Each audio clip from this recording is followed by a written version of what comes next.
Segundo Pedro, capítulo 3, versículo 1.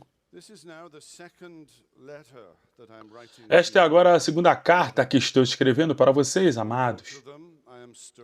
Em ambas, estou despertando a sua mente sincera para lembrá-los de que devem se lembrar das previsões dos santos profetas e do mandamento do Senhor e Salvador por meio dos nossos apóstolos. Sabendo disso antes que escarnecedores virão nos últimos dias com escárnio, seguindo seus próprios desejos pecaminosos. Eles dirão: onde está a promessa da sua vinda? Para sempre, desde que os pais dormiram, todas as coisas continuam como eram desde o início da criação. Pois eles deliberadamente ignoram o fato de que os céus existiram há muito tempo e a terra foi formada da água e através da água pela palavra de Deus. E que por meio deles, o mundo, que então existe, foi inundado com água e pereceu. Mas pela mesma palavra, os céus e a terra, que agora existem, estão guardados para o fogo, sendo guardados até o dia do julgamento e destruição dos ímpios.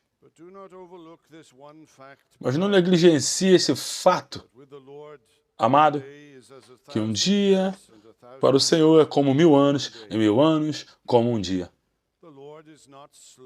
O Senhor não tarda em cumprir a sua promessa, como alguns a consideram demorada, mas é perseverante para convosco, não querendo que ninguém pereça, senão que todos cheguem ao arrependimento.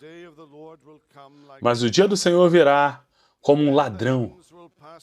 E então os céus passarão com um estrondo, e os corpos celestes serão queimados e dissolvidos, e a terra e as obras que são feitas nelas serão expostas. Pois todas essas coisas serão assim dissolvidas. Que tipo de pessoas você deveria estar em uma via de santidade e piedade, esperando e se apressando a vinda do dia de Deus, por causa do qual os céus serão incendiados e dissolvidos. E os corpos celestes derreterão como queimam. Mas de acordo com a sua promessa, estamos esperando por novos céus e uma nova terra, na qual a justiça habita. Bem, até agora, a palavra santa e inerrante de Deus, e que Ele tenha a sua bênção para a leitura. Agora, esse é o meu texto designado hoje, que foi intitulado O Fim Está Próximo. Ele se resume muito bem como os cristãos devem viver suas vidas, não focando nas coisas deste mundo, mas nas coisas que estão por vir e no fim. E na linguagem de Pedro, refletindo a linguagem do profeta Isaías, os novos céus e a nova terra.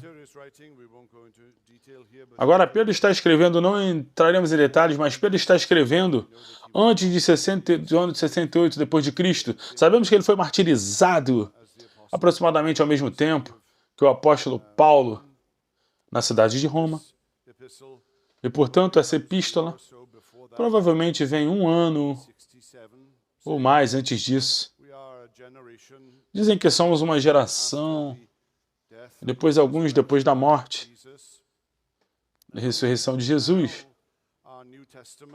Só agora nossas epístolas do Novo Testamento sendo escritas e inspiradas por Deus, é proveitoso para a doutrina e repreensão e correção e instrução no caminho da justiça, para que o homem de Deus possa ser completamente habilitado e para toda boa obra. Então, esse período entre a ascensão de Jesus e o aparecimento das primeiras cartas do Evangelho do Novo Testamento, aproximadamente no final dos anos 50, início dos anos 60 depois de Cristo. Foi um período de grande conflito, dificuldade e tentação para a igreja. Eles ainda tinham os apóstolos, é claro. E foi um período repleto de falsos apóstolos, falsos mestres. E, evidentemente, Pedro está escrevendo para as igrejas na Ásia Menor, principalmente, e falsos mestres vieram desprezando a crença cristã em uma segunda vida literal do Senhor Jesus. Até os cristãos ficaram confusos com isso, porque muitos deles, eu acho, que inicialmente acreditavam que ainda estariam vivos quando Jesus viesse. Era compreensível que eles acreditassem que Jesus não tinha sido claro quanto ao tempo de sua segunda vinda, e, portanto, os primeiros cristãos esperavam que ele viesse rapidamente. E dentro de sua vida, dentro de um período de 25 ou 30 anos, mas ele não veio. Então há aqueles que estão dizendo que o dia do Senhor não chegou. E os falsos mestres escarnecedores estavam abanando as chamas deste problema. E Pedro se lembraria do próprio Jesus nos chamando, Sermão das Oliveiras, em Mateus 24 e 25. Vigiai, porque não sabeis quando chegará o dia do Senhor, mas compreendei isto. Se o dono da casa soubesse a que horas da noite o ladrão estava vindo, ele teria vigiado e não teria sua casa arrombada. Então você também deve estar pronto, porque o Filho do Homem está chegando em uma hora que você não espera. Ele está falando com cristãos, e cristãos talvez que se canse de esperar a segunda vinda e se torne preguiçoso e deixe suas portas e janelas abertas para que os ladrões possam arrombar e roubar. Mas você deve ficar vigilante, porque não sabe o dia ou a hora em que voltarei. João e o apóstolo Paulo referem-se a esse texto no discurso do Monte das Oliveiras, em Mateus 24. Pedro, João e Paulo, sem dúvida, em uma ocasião ou outra, falaram sobre isso. Um dia vindouro, um dia apocalíptico, que mudará tudo. Associado como é a segunda vinda do Senhor Jesus, um dia de julgamento, a introdução de novos céus e nova terra, em que a justiça habitará. Mas há um atraso, e esse é o problema, porque o atraso... Quanto tempo será esse atraso? Como eu disse, Pedro era martirizado no ano 68, então houve pelo menos 35 anos de atraso, é um tempo muito longo. E alguns estavam duvidando agora da interpretação literal da segunda vida e da conflagração que acompanharia. E alguns deles agora estivessem começando a pensar que Jesus apenas quis dizer isso é algum tipo de sentido quase espiritual. Jesus está se dirigindo àquele espírito de incredulidade, negligência e falta de consideração, onde você deixa a porta aberta. Eu vivi em meus primeiros dias, quando você poderia deixar a porta da frente aberta uma semana e ainda estaria seguro. Eu poderia estacionar seu carro no local e nunca se preocupar em trancá-lo, e ainda estaria seguro. Não estamos naqueles dias agora.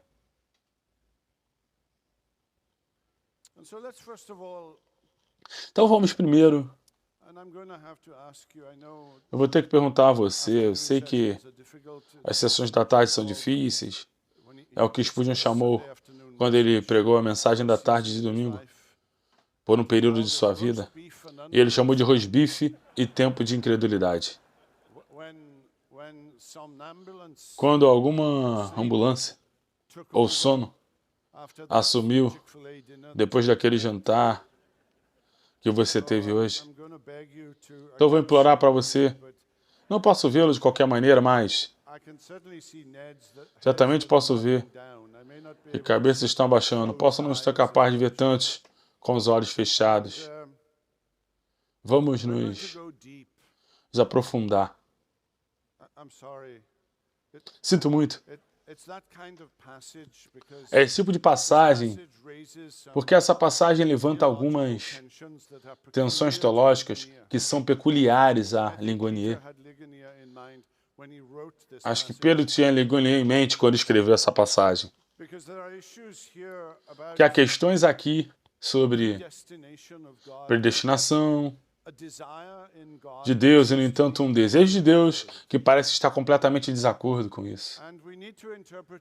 E precisamos interpretá-lo com cuidado.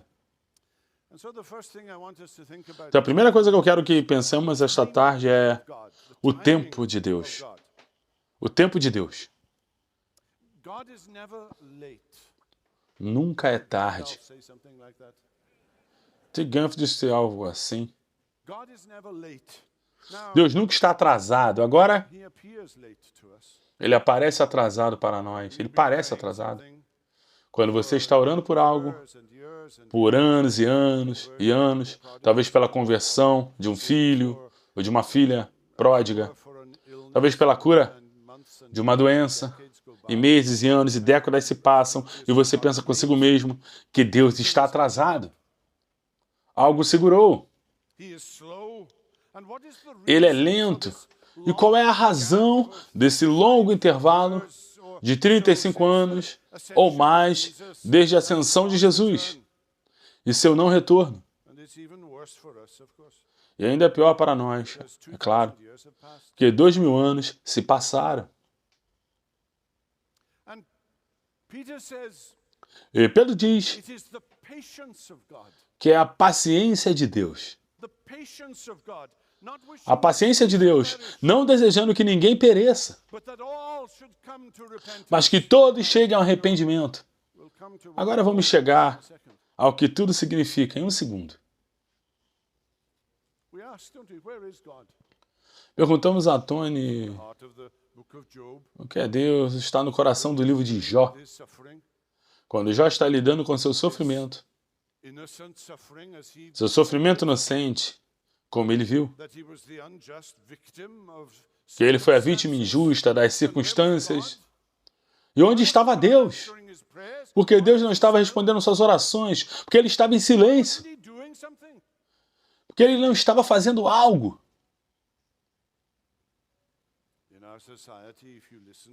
Em nossa sociedade, se você ouvir 10 minutos da Fox News, isso deixaria louco.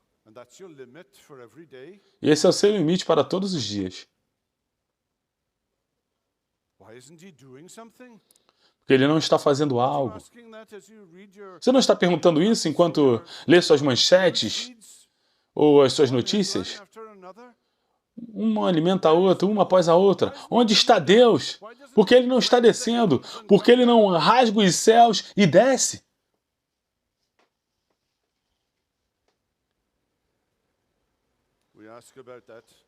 Nós perguntamos sobre isso.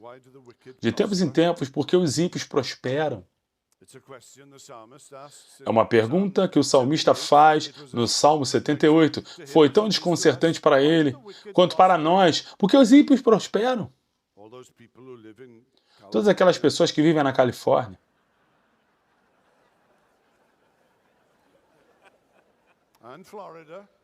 E na Flórida.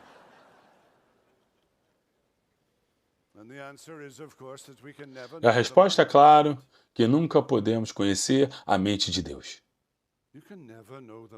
Você nunca pode conhecer a mente de Deus. Quem é você para ir contra Deus, para repreendê-lo? Não é essa a questão colocada? Quem é você para responder contra Deus? Deus é incompreensível? Você não pode entender o infinito. Você não pode entender a onisciência. Você não pode entender a onipotência. Os caminhos deles nem sempre são os pensamentos deles, nem sempre são os nossos. O tempo dele não é o nosso. Ele nunca se atrasa. Ele chega sempre na hora. O que sabemos é isso, que ele tem um plano. É um plano que é certo.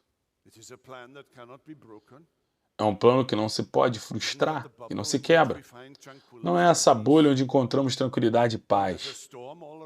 Quando há uma tempestade ao nosso redor, estamos dentro dessa bolha do plano de Deus, e essa calma, e a paz, e esta harmonia, e a esperança, e a certeza. Mas fora dela, há caos, a incerteza.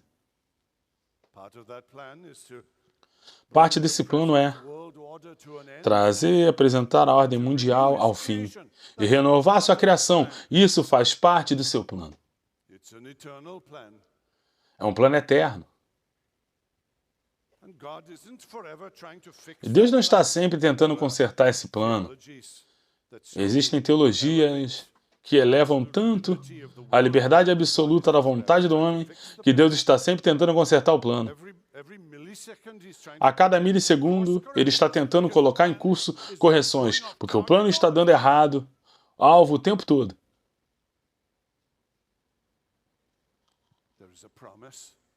Há uma promessa. Uma promessa que foi feita nos conselhos da eternidade pelo Deus triuno, quando o Pai, e o Filho e o Espírito Santo criaram e decretaram permitir a queda, e decretaram enviar um mediador, e decretaram eleger e passar pela prova. E esse decreto é inviolável. Não pode ser quebrado. É isso que acreditamos. Não é o que nos une aqui hoje? A crença na total soberania de Deus. De que nada acontece sem que Ele queira que aconteça. E sem que Ele queira que aconteça antes que aconteça. E sem que Ele queira que aconteça da maneira que acontece. Essa demora, porque parece para nós, parece que é um atraso da nossa perspectiva humana, de nossas perspectivas infinitas, de nossas perspectivas finitas. E Pedro diz que é a longanimidade de Deus, que é totalmente incrível. Como Deus pode ser longânimo, como Ele pode ser paciente, como Ele pode demorar, parecendo que está atrasado. E Paulo diz que é porque Ele não quer que ninguém pereça. Ele quer que todos cheguem ao arrependimento. Como isso é compatível com o plano? Deus planejou tudo. O número de eleitos pode ser aumentado? O número de não eleitos pode ser aumentado? A resposta é não. Deus não escolheu desde a eternidade a fundação do mundo aqueles que são eleitos e que inevitavelmente, inviolavelmente, inexoravelmente ser salvo, e outros que Ele passou e consignou a petição eterna.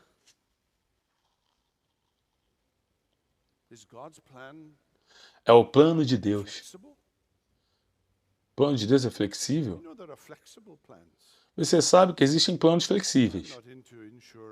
Eu não gosto muito de seguros mais. E se houver agentes de seguros aqui, eu não preciso falar com você. Mas disseram-me que existem planos flexíveis. Que você pode revender o plano e obter algum dinheiro por isso. Falarei com você se estiver preparando para fazer isso.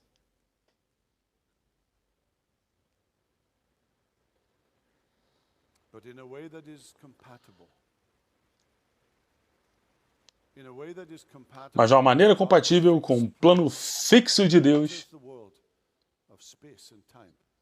Ele vive no mundo do tempo e do espaço-tempo. Ele entra no mundo onde você e eu vivemos, de coisas finitas. E ele fala conosco, como Calvino disse, ele fala em linguagem de bebê. Eu estou sofrendo muito, ele diz. E eu não desejo que ninguém morra, e eu estou dando a você tempo para se arrepender. E você diz, bem, eu não entendo. E eu digo a você, pegue um número. Porque é exatamente isso que a Escritura parece estar revelando.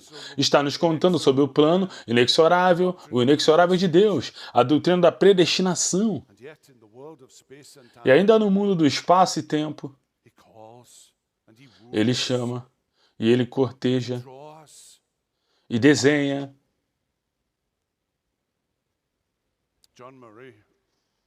John Murray, o falecido e grande John Murray, ex-professor de teologia sistemática em Westminster, nos anos 40 e 50, início dos anos 60. Ele uma vez escreveu que há uma vontade para a realização do que ele não desejou decretivamente.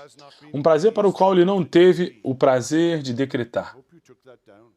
Espero que você tenha anotado. É uma declaração incrível, vinda de um calvinista. Há uma vontade de realizar o que ele não desejou, desejou descritivamente, um prazer para o qual não se agradou decretar. Deus se revela a nós como alguém que deseja genuinamente a salvação dos perdidos. E não faz distinção aqui de que deseja apenas a salvação dos eleitos. Não é isso que Pedro diz. O que Pedro diz é que ele não deseja a salvação de ninguém, sejam eles eleitos ou não.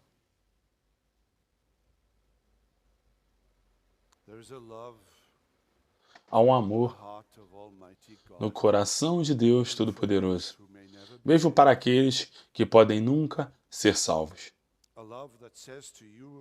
Um amor que diz a você e a mim que devemos ter um amor semelhante, porque não sabemos quem são os eleitos e nenhum eleito. Então devemos levar o evangelho não aos eleitos. Isso é hipercalvinismo, que o deixará preso na prisão da qual você nunca poderá sair. Mas você deve levar o evangelho para cada criatura, para cada tribo e cada língua e cada nação. E ele não tem prazer na morte dos ímpios. Ele dá espaço e tempo para se arrepender. Esse é o nosso Deus. Ele chama os pecadores para virem e segurar na sua mão, e ele restringe a sua ação, e ele espera. Você acha que o mundo hoje merece ser julgado? Que um grande julgamento cairia sobre Washington, D.C.? Ou São Francisco? Ou nomeie sua cidade? Sim, eles merecem ser julgados, vivendo em completa violação dos mandamentos de Deus e colocando para uma vergonha aberta diariamente. Deus seria justo para incendiar o mundo em uma grande conflagração? Sim.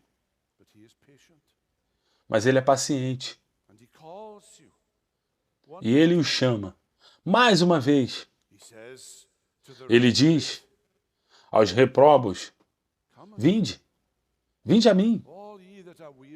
Todos vós que estáis cansados e sobrecarregados, e eu vou te dar descanso. Tome meu jugo sobre vocês e aprenda de mim, porque o meu jugo é suave e meu fardo é leve. O tempo de Deus é diferente. Ele está em um sentido fora do tempo. E ainda assim, iminente, ele está no tempo e no espaço. Para que um dia, com o Senhor, é como 1000 anos, E 1000 anos para o Senhor é como um dia, citando o Salmo 90 e o versículo 4. Então, em primeiro lugar, estamos olhando juntos para o que chamamos de tempo de Deus. E agora eu quero que olhemos, num segundo lugar, num segundo momento, no plano de Deus. Nós já mencionamos isso, mas precisamos olhar para isso com um pouco mais de cuidado. O plano de Deus. O plano de Deus. A história não é cíclica,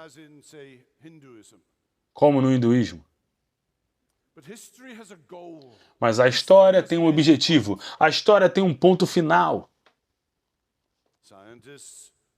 Cientistas falam sobre a segunda lei da termodinâmica, que o mundo é como um relógio antiquado que você dá corda e agora, tic-taqueando, em algum momento você vai parar, ele vai parar o mundo. Quando a combustão do Sol cessar e for incapaz de sustentar a vida na Terra, e tudo morrerá. E essa é uma visão de mundo sem Deus.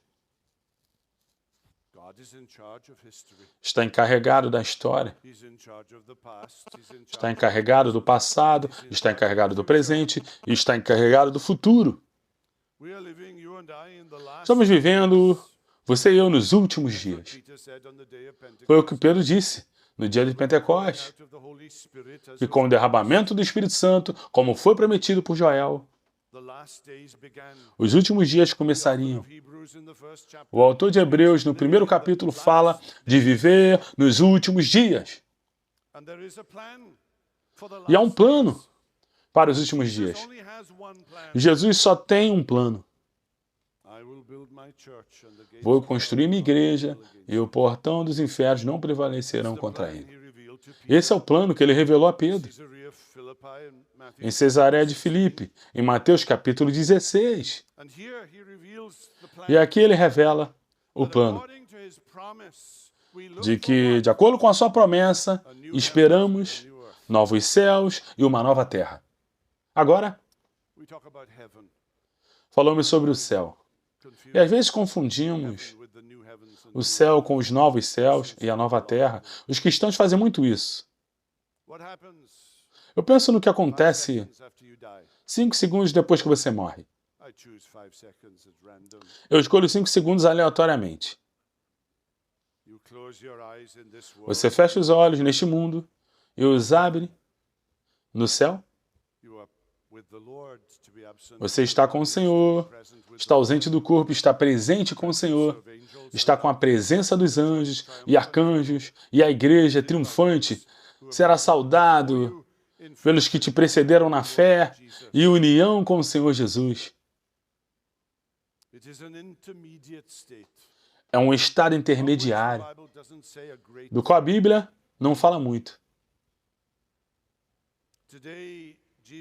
Hoje, Jesus disse ao ladrão moribundo: estarás comigo ainda hoje no paraíso, usando a mesma palavra que Paulo usa em 2 Coríntios 12, do terceiro céu, que ele era levado ao terceiro céu.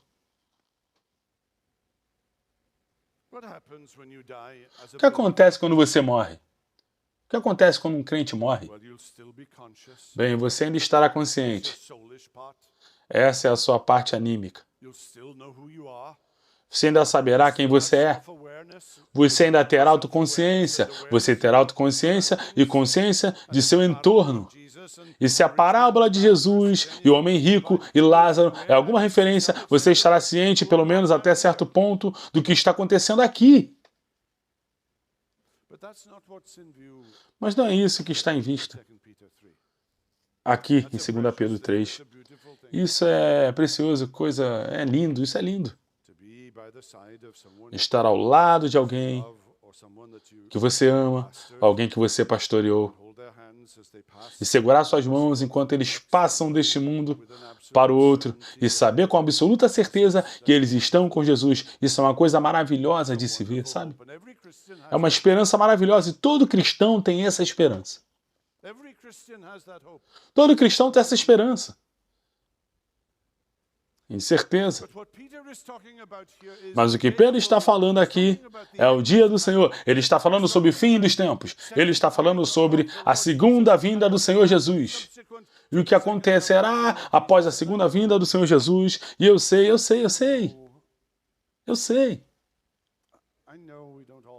Eu sei que nem todos concordamos, eu sei. E existem diferentes visões escatológicas aqui. Eu estou quase certo. Mas vou lhe dizer o bíblico.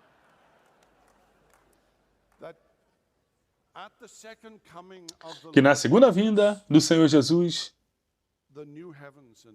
os novos céus e a nova terra serão introduzidos no mundo. O mundo está ansioso por isso, está ansiando por isso, gemendo por isso, a natureza. Mudança climática, bondade, eu não posso nem ir lá, mas mesmo que haja um mínimo de verdade sobre isso, é evidência que este mundo está gemendo e sofrendo dores de parto, esperando pela renovação de todas essas coisas. Está clamando a você que este não é o seu lar. Isso não pode durar para sempre. Cristãos sempre soubemos que esperamos novos céus e nova terra, onde habita a justiça. Esperando e apressando a vinda do dia do Senhor, por causa do qual os céus serão incendiados e dissolvidos, e os corpos celestes se derreterão como eles queimarão, mas de acordo com a sua promessa, estamos esperando novos céus e nova terra, em que habita a justiça. E ele está citando Isaías 65 e 66. Agora, houve um debate do século XVI entre calvinistas e luteranos. Os luteranos pensavam que este cosmos seria totalmente destruído e o novo seria criado do nada. Mas o calvinista disse que não há nada pecaminoso sobre a criação em si. E, portanto, os calvinistas argumentaram que esse universo será restaurado, em vez de totalmente refeito.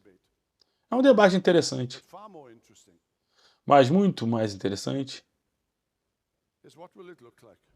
é o que parecerá. Como você sabe, eu estou indo para lá. Você não? Não terá cachorros lá. Eu estou fazendo a pergunta por um minuto. Haverá cachorros no céu?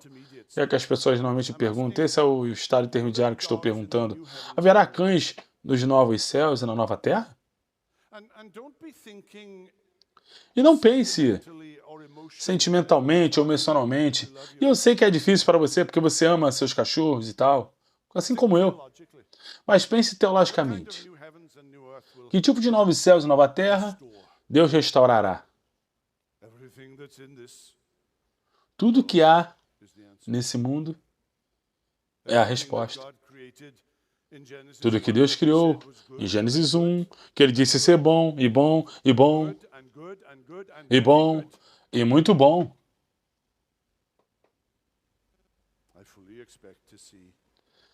Eu espero ver meus lindos cachorros nos novos céus e na nova terra. E acho que posso argumentar a partir de uma visão calvinista restaurativa de novos céus e nova terra. Será um lugar de beleza imensurável. Não haverá dor ou tristeza, ou medos, ou morte. Satanás será lançado no abismo e nunca mais os incomodará.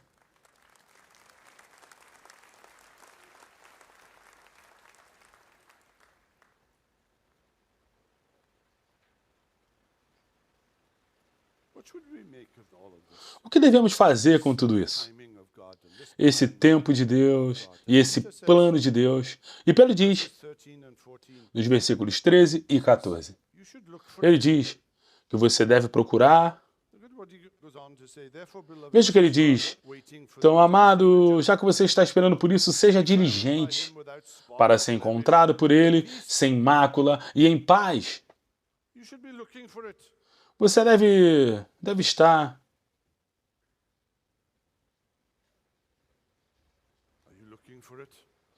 procurando por isso.